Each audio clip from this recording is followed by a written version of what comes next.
Hi there, I'm Sepka, and this is the Apatros Review. Now in this episode we take a look at a film called Faster Pussycat Kill Kill, directed by Russ Meyer in 1965. Now this film exists under a bunch of different titles, such as Faster Pussycat Go Go, Faster Pussycat Wham Bang, The Leather Girls, and The Man Killers. Now like I said, it was directed by Russ Meyer, who was a bit of a popular cult director of the 60s and so on. And this film it's an American production, theatrically released, and it premiered in the USA on the 6th of August 1965. It then entered the general theatrical release in the USA after its premiere at Los Angeles, California on the 1st of February 1966, then in West Germany on the 7th of July 1967, and then in France on the 24th of April 1985. Come to think of it, I'm doing this video on the 21st of April 2022, and in 3 days' time, this film will have its 37th anniversary of its French premiere. Interesting. It was then re-released in the UK on the 18th of February 1995. It was directed and edited by Russ Meyer, who also did the story for this film. The screenplay was written by Jack Moran, sorry, and produced by Russ Meyer and his wife Eve. Now the cast include Tura Satana, Susan Bernard, Paul Trinker, Haji, that's the name of the actress, Dennis Bush, Stuart Lancaster, Roy Williams, Ray Barlow, and Mickey Fox. Now the film exists in a standard and an unrated version, but I haven't been able to tell differences between the two that much. Anyway, my review print is actually taken off a TV broadcast. Now this 1965 indie release was highly influential in the grand scheme of things in the exploitation market of the 1960s, paving the way to the legendary exploitation market of the 1970s and beyond. The only film that Russ Meyer made that was relatively straightforward, and which didn't have any nudity or swearing in it, Faster Pussycat Kill Kill, was a key feature of the 1960s exploitation scene, and despite its initial box office failure, although it did become a cult classic later on, actually made the necessary inroads for the modern genre film to bloom properly. So if you're a sci-fi or horror fan, even though this film doesn't really fit that genre, it's pretty much a straightforward thriller, but it's definitely an important one.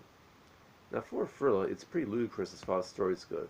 This is basically a tale of three utterly depraved, not to mention murderers at heart, renegade go-go dancers, who find a brutal death waiting for them in the Californian desert when on their weekend getaway, after cold-heartedly killing a amateur hot rodder after a dispute and kidnapping his girlfriend as a hostage, they cross paths with a demented old man Letcher and his two adult sons, one of whom is normal, the other one being a dim-witted but inhumanly strong brute with a penchant for young women, known only as a vegetable, in an effort to make some easy bread, in other words money, by tricking, seducing, and finally forcing their way into the family's remote desert homestead to steal the old man's disability compost settlement, while their young hostage tries to alert the family to the trio's crimes and malevolent intent. Russ Meyer was originally a combat photographer who served in World War II. After the war, he became a key photographer for Playboy magazine, and then branched out into filmmaking. Meyer's bread and butter films were all nudie pictures, which were basically what passed for softcore porn back in the 60s. There was no sex in them, just nude chicks. Of course, the standards at the time only permitted that. Proper soft porn and hardcore porn didn't hit the market until the early 1970s.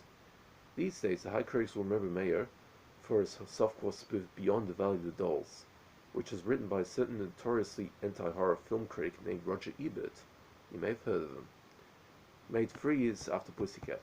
Since one of their own wrote the script, which earned Ebert the Pulitzer Prize, something he bragged about later on, the high critics' recognition of that film is only natural, but the majority of the genre crowd would be more receptive towards Pussycat and its passable charms.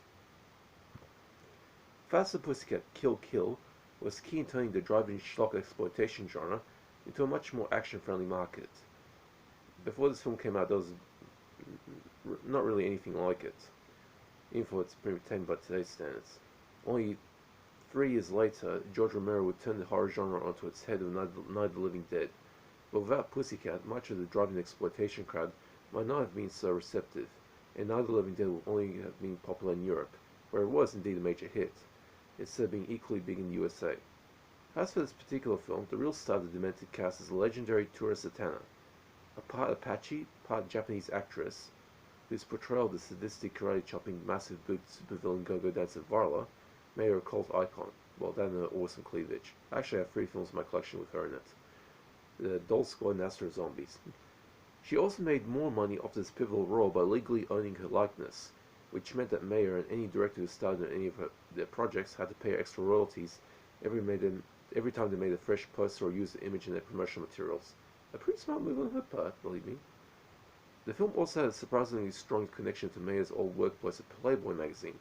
2 of the actresses were Playboy cinephils. Susan Bernard, who played the hostage, was the magazine's first Jewish cinephile, interesting, while Laurie Williams, who played the innocent blonde member of the trio, also did cinephile work. The film was full-on, for the time, action sequences, and gleefully violent kills, mainly involving vehicular homicide, gave the film some strong legs to stand on. Even such legs are beaten a few times with a stupid stick, due to its stupid dialogue and frightfully shabby story. So the story doesn't really hold up that well, but for its time was pretty full-on. Now it does hold up passably well on repeat viewings, particularly today, and it's so basically passable in its own terms, but very important in the history of exploitation cinema. Also a good lesson on why it's never good to trust feminists at their word, especially in the days of the post-2017 world, because these 3 go-go-nuts are pretty much feminists in a way.